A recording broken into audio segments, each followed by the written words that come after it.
4, 3, 2, 1. Cue music. This is Movies First with Alex First. Harold is in for a few very bad days and things aren't likely to get better anytime soon. Nash Edgerton directs his brother Joel in an over-the-top comedic crime caper flick that has more twists and turns than The Big Dipper. Mild-mannered pharmaceutical company executive Harold Soyinka, played by David Oyelowo, has never questioned his boss's intentions. After all, Richard Rusk, that's the Joel Edgerton role, gave him a job and calls him a friend.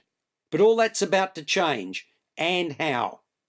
Harold's accountant tells him that he's as good as broke because his wife, Bonnie, Thandie Newton, is spending money big time. Further, the accountant is hearing rumours that Harold could be out of a job soon because his firm is about to be sold to a large conglomerate. When Harold confronts Richard with that scuttlebutt, Richard tells him not to worry.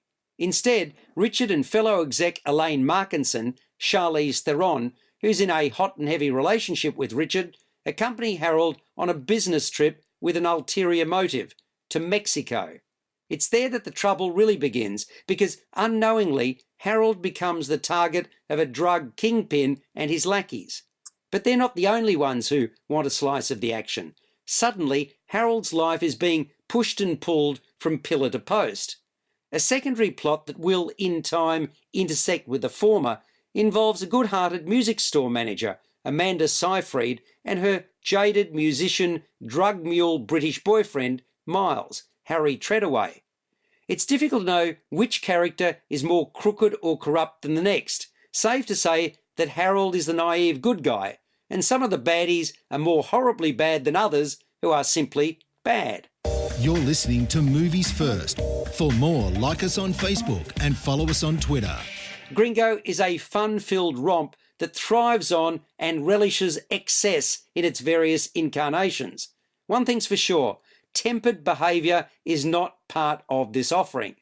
Charlize Theron positively sizzles as the vixen of the piece, a user and manipulator par excellence.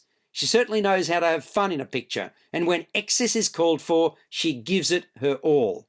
Many others too join in the hijinks and subterfuge, but none measures up to Theron, although I thought that David Oyelowo played his part well, ensuring we the audience are on his side all the way. Also starring Sharlto Copley as Richard's mercenary turned humanitarian brother, Gringo has the ability to divide audiences. Some will applaud its irreverence and black humour, while others will undoubtedly feel it had descended into pure farce. While I knew that the strings were being pulled, I still enjoyed the rocky ride. Gringo scores a 7 out of 10. You've been listening to Movies First with Alex First. Subscribe to the full podcast at Audioboom, Stitcher and iTunes, or your favourite podcast distributor. This has been another quality podcast production from Bytes.com.